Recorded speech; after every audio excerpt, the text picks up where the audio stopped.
अगर आप उत्तर प्रदेश के रहने वाले हैं तो आज की ये वीडियो आपके लिए बहुत जरूरी है, क्योंकि यूपी की राजनीति में एक ऐसा डिजिटल बम फूटा है जिसने सबकी नींद उड़ा दी है। अभी कल ही यानी 6 जनवरी को चुनाव आयोग ने यूपी की नई ड्राफ्ट वोटर लिस्ट जारी की और इसके आंकड़े देखकर अच्छों के होश उड़ गए हैं। इस नई लिस्ट से पता चला है कि यूपी में करीब 2 करोड़ 89 लाख लोगों के नाम काट दिए गए हैं, यानी लगभग 3 करोड़ लोग अब वोटर नहीं रहे। अब आप सोच रहे होंगे कि ये रातों रात क्या हो गया, क्या ये कोई राजनीतिक साजिश है या फिर वाकई में लिस्ट साफ की गई है। अखिलेश यादव तो इसे सीधे तौर पर लोकतंत्र की हत्या बता रहे हैं, वहीं सरकार का कहना है कि हम तो बस लिस्ट को क्लीन कर रहे हैं।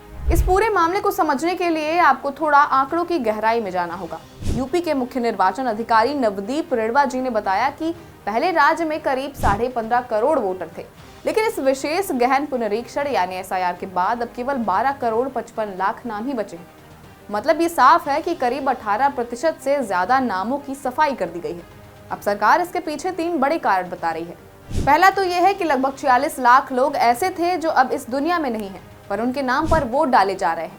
दूसरा कारण है कि पलायन, यानी करीब 2.25 करोड़ लोग ऐसे मिले जो अपना पुराना घर छोड़कर कहीं और बस चुके हैं। और तीसरा कारण है वो 25 लाख लोग जिनका नाम 2 जगहों पर दर्ज था।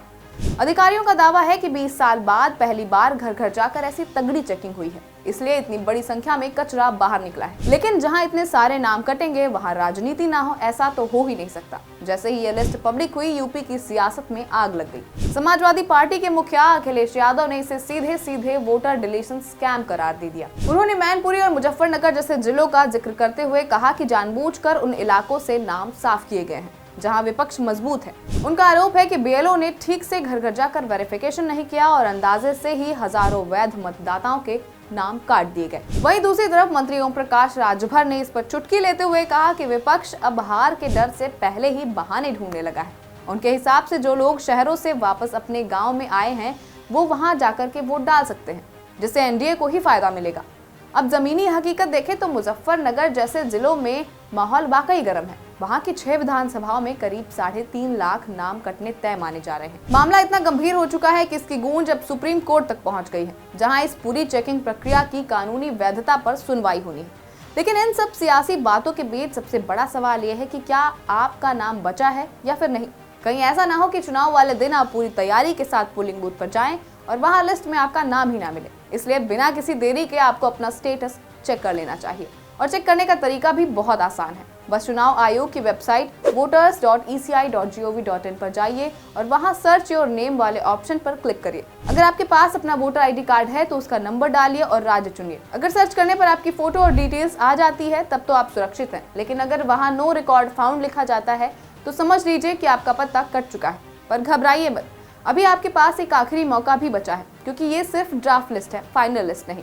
चुनाव आयोग ने सुधार के लिए 6 फरवरी 2026 तक का समय दिया है। अगर आपका नाम कट गया है या उसमें कोई गलती है तो आप तुरंत ऑनलाइन या अपने इलाके के BLO से मिलकर फॉर्म 6 भर सकते हैं। इसके बाद 27 फरवरी तक आपकी शिकायतों को निपटा दिया जाएगा। फिर 12 मार्च को वो फाइनल लिस्ट आएगी, जिसके बाद कोई भी बदलाव नहीं हो पाएगा।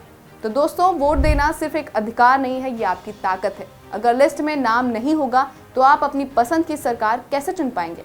इसलिए आज ही अपना और अपने परिवार का नाम चेक करें और इस वीडियो को ज्यादा से ज्यादा लोगों तक शेयर करें ताकि किसी का भी वोट ना छूटे। आपको क्या लगता है, ये वाकई सफाई है या फिर कोई राजनीतिक खेल? कमेंट में हमें जरूर बताइए। और ऐसे ही अपडेट्स के लिए बने रहिए हमारे साथ और सब्सक्राइब करना ना भूलें।